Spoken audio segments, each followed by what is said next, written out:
Ant-Man, Marvel's founding member of the Avengers. The Atom, DC's legendary Mighty Might.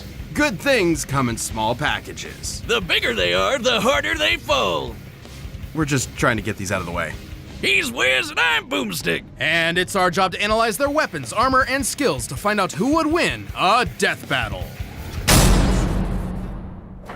Did you know that ants can lift 50 times their own body weight? That'd be like if you lifted a car straight over your head. I did, thanks to my Fun Fact of the Day calendar. Also, Hawaiian pizza was invented in Canada yesterday.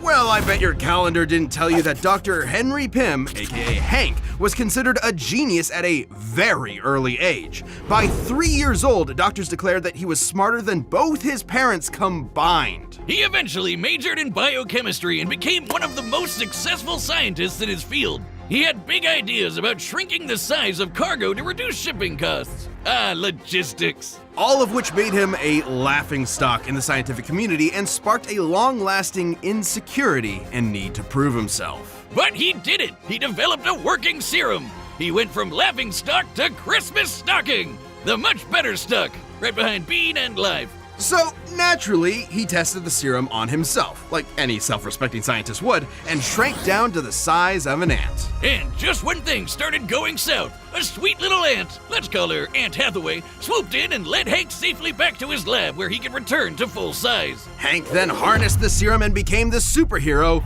Ant-Man. Along with his new identity came a fascination in entomology, which makes total sense. Ants are fascinating. Did you know that ants can talk to each other in a bunch of different ways? Through touch, sound, or even sharing information by barfing at each other. It's actually called trophallaxis, and they're not barfing per se. It's more like passing food mouth to mouth. Gross! Hank figured out how to communicate with his new pets, not by barfing, but by creating a cybernetic helmet that mirrors an ant's antenna. And he's even developed genuine relationships with some ants, like Ulysses S. Ant here. But he didn't stop there. Hank developed a lot of amazing tech like a stinger pistol that focuses his bioenergy into a stun beam, and image-inducing camouflage to mask himself as an ant. It worked so well it fooled Reed Richards, the smartest guy on the planet. He also built a suit that runs on that nifty serum he made back in his lab. It lets him shrink thanks to the newly discovered Pym particles, named after himself. Classic Hank. And the Pym particle is the key to unlocking the fundamental constants of the quantum mechanics at play here. They enable you to decrease the distance between atoms. However, in order to do that, he'd have to change the Bohr radius, the ratio of electron mass to the distance the electrons orbit an atom's nucleus. Well, of course. Like how when you make a bagel pizza, you can't fit the whole pizza on the bagel. Believe me, I've tried. It's too small. You just gotta put less on. Sure, Boomstick. So the Pym particles are actually displacing mass to an alternate dimension in order to maintain that ratio. Oh, it's like having a second bagel to put the rest of your pizza on. I get it. But if that were true, he shouldn't be able to punch with full-size strength if he has less mass. And he's definitely lighter, because otherwise he'd crush the sweet ants he rides, like Vincent Van Gogh here. His mass is being replaced with massless neutrinos, but that doesn't adequately explain how he can have less mass and seemingly more mass at the same time. Sure it does, Wiz. Trust Pym and his particles. Look at the guy. He's explaining the whole thing while wearing a lab coat. What's more trustworthy than that? You're the exception. You think you understand this? Oh, of course. He's small but strong. You said something about a boar, so I guess you wanted ham on that pizza, but I already made the pizza. Will you take that coat off? No. Oh. Regardless, there is virtually no limit to Hank's ability to shrink. He can go beyond subatomic down to the underspace, a plane of existence below all realities in the Marvel Universe. And Hank has literally changed his biology. He's rewritten his own chemical makeup to prevent anyone else from changing his size. And he's used Pym particles so much, he's now got an energy field around him that lets him change the size of people or objects on the fly, through touch or by straight up firing Pym particles in the air. He's never shy about using them either. He eventually supplied his wife, Janet Van Dyne, with some Pym tech to become the Wasp, his partner in crime fighting.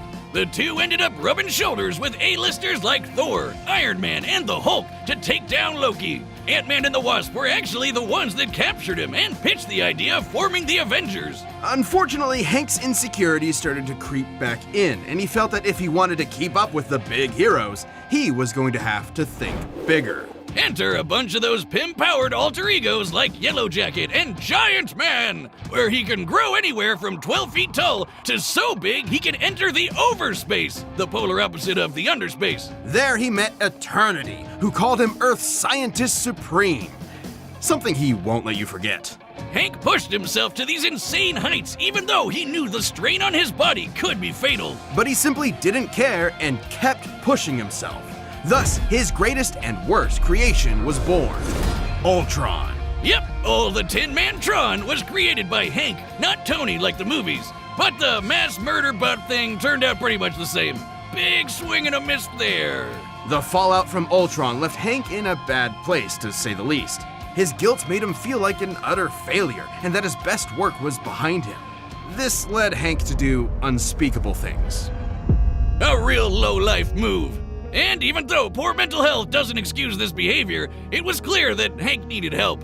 He suffered multiple mental breakdowns, endured the physical toll of the Pym particles, and had bipolar disorder that went undiagnosed for years. So Hank finally did the best thing he could. He acknowledged his problems, got the help he needed, and committed to self-improvement. And with that help, Hank slowly started making things right. He rebuilt the West Coast Avengers, gave Scott Lang his blessing to become the second Ant-Man, and finally defeated Ultron. He created a backdoor Trojan infiltration code to defeat Ultron that was so advanced it went on to replicate and evolve all on its own to create a new species made up of artificial intelligence. They don't call him the god of modern AI for nothing. Hank has showed over and over again that he's an integral part of the Marvel Universe. Not just by ways of his scientific contributions or victories in battle, but by proving that heroes come in all shapes and sizes. Ray Palmer was born your average human-sized person. He grew up in the Northeast, studied physics at Ivy University, and did everything Mama and Papa Palmer told him to do. Probably. Everything was pretty typical for Ray until one fateful night when he took a walk to take his mind off a frustrating experiment and saw a meteor fall from the sky. He ran off to the crash and found himself a life-changing piece of a white dwarf star, and immediately started messing around with it. Who wouldn't? He discovered that he could focus ultraviolet rays through it and shrink inanimate objects. There was just one problem. When he shrunk things, they exploded. Every time. I do not see the problem. Sounds like he found a foolproof way of blowing stuff up. Case closed. Ray was determined to figure out how to shrink objects without blowing them up. But first, he went on a hike with his nature club. And as a fellow scientist, I have to question his priorities. But hey, it seems to work for him. I support it. Different hikes for different mics, am I right? While in a cave, the ceiling suddenly collapsed, trapping everyone inside. After searching high and low for another exit, Ray found a small opening and had an idea. He could try to shrink himself down and get help, even if it meant he might explode before he got the chance. But he didn't explode. I hope this story has a happy ending at least. Perplexed, Ray determined there must have been something special about him that made him uniquely immune to the explosive fate. Something super scientifically convenient that we never get any more information on. So he got to work and created himself a suit to harness the power of the white dwarf star and became the Atom! Atom uses the white dwarf fragment to decrease his size while having control over his density, which makes a lot of sense considering that white dwarfs have the mass of a star, like the sun, but their volume is more like the Earth's, making them among the densest objects in space. Just a teaspoon of the stuff could weigh up to 100 tons. That's one strong spoon! When Atom shrinks and shifts his weight, he's actually sending his extra mass to a dimension called the mass zone, where Atom could maybe live forever. At one point, Ray's apprentice Ryan Choi was murdered by Deathstroke, but willed some of his mass to the mass zone and was able to survive in that dimension. So these guys can potentially cheat death, but would be stuck there without any outside help. But from one scientist to another, what's most impressive is Ray's creation of the Bio Belt. That's what allows Atom to use the power of the white dwarf and shrink while maintaining any weight, from immaterial to his full 180 pounds. There's even been times where it's stated that he was able to become almost as dense as a white dwarf star itself for a few seconds. The belt is also how he can travel through phone lines or through the air, on currents or light beams. Over time, Ray has spread out the white dwarf power to other parts of his suit, and now the bio belt acts as a utility belt for his shrunken weapons and tech.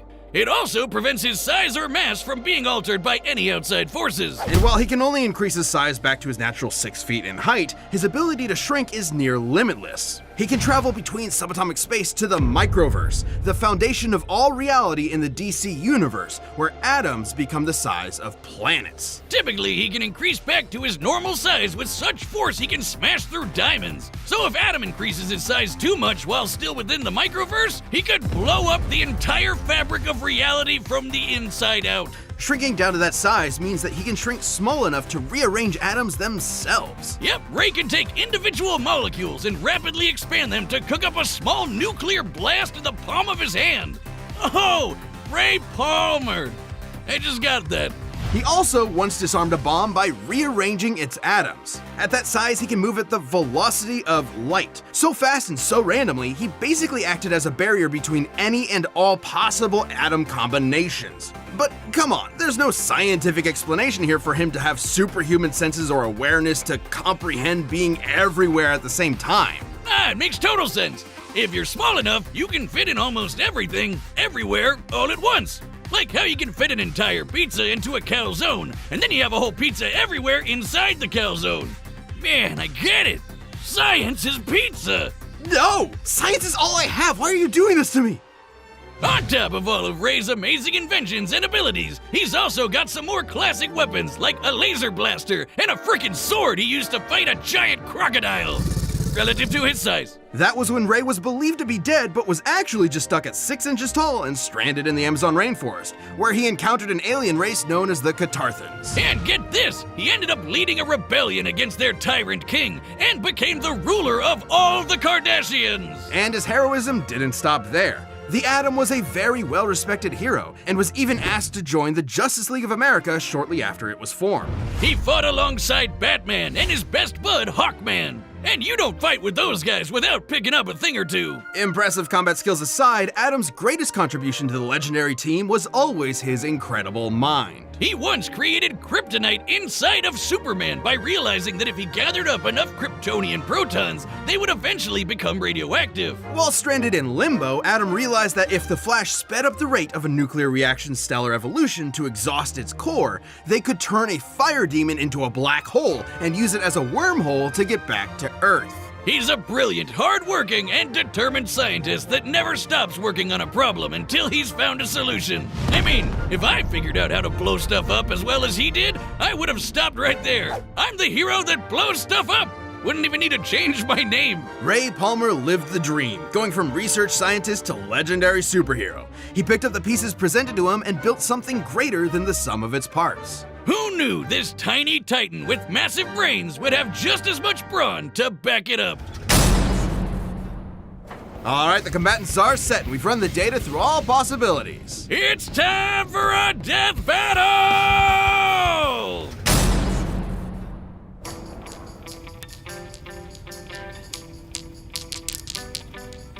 You should pick on someone your own size, relatively speaking. How did you do this?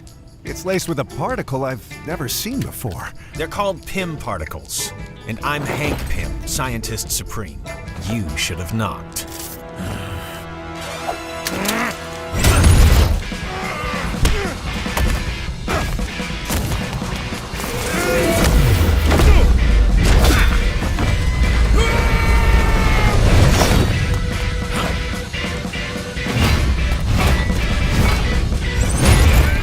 You're using pieces of a white dwarf star? That's cute. Everything we needed already existed. You just needed to be smart enough to put the pieces together. Scientist Supreme!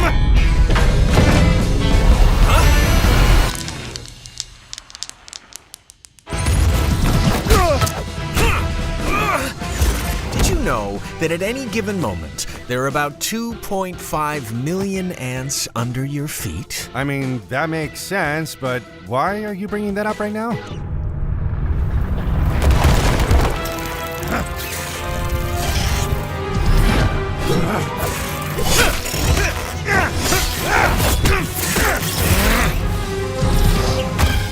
Took you long enough.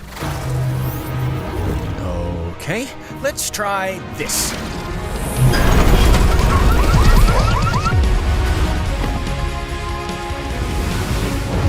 his belt. You lay low and let me know what you find.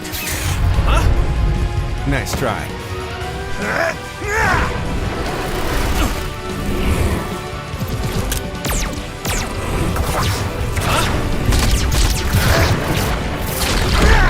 If I search every electron path in his gun and study their probability wave functions, I just might be able to!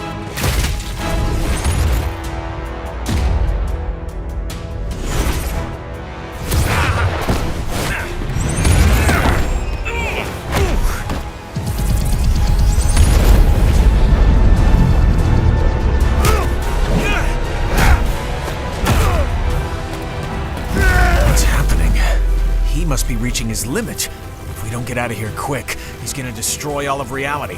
Now, my pets! You have your tricks and your tools, but I created something beyond the limits of human existence. I operate on a scale you can't even comprehend.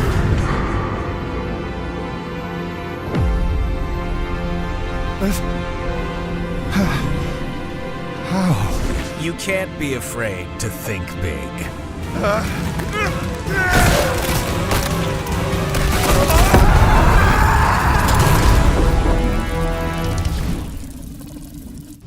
KO! Ant-Man and Atom both had many answers to each other's abilities and arsenals. Both were able to store various weapons at a shrunken state, both were trained in judo, and they both could obviously keep up with each other's ability to shrink at will. Though there was one small thing Adam couldn't answer to. The ants! Hank's bond with his pets lent him some small advantages, and Ray just didn't have enough anti-ant tools in his bio belt. But in Adam's defense, the fact that he could punch with a fist packed with all of his mass meant that a close-up fight, while small, would leave Hank with few options since he can only punch with his normal human strength. Even still, all Ant-Man would need to do is keep his dissed ants with the help of his insect confidants and devise another plan of ant-tack. Something Hank has no shortage of. For instance, Ant-Man could alter Atom's size thanks to the Pym particle field he generates. Hank would just need to stall long enough to remove or disable Atom's biobelt, and he's had no trouble hacking enemy tech in the past. But even with the biobelt busted, it wouldn't stop Atom's ability to shrink since the white dwarf power is contained throughout his suit. Destroying the belt only meant that Ant-Man could alter Atom's size. Whereas Hank has literally rewritten his own biology to prevent outside size alteration. And while Atom's abilities are definitely impressive, they are limited, and Ant-Man simply aren't, at least by comparison. Hank could always match Ray's size or just take the fight to the overspace where he would have the edge, both physically and mentally. The overspace can mess with the human mind, but we've seen that Hank can handle it. But if the Scientist Supreme is really so smart, why didn't he just immediately go up Atom's butt and blow him up from the inside? What's wrong with you, Wiz? Aren't you a fellow man of science? This is the meanest thing you've ever done to me. Adam sized up Ant-Man, but in the end, he was the one who had to say, Uncle. The winner is Ant-Man. Thanks for watching. Stay tuned, we have a new Death Battle releasing every 2 weeks this year. And click the join button to get new perks and extra content. Planet level members even see Death Battles before anyone else, so don't miss out.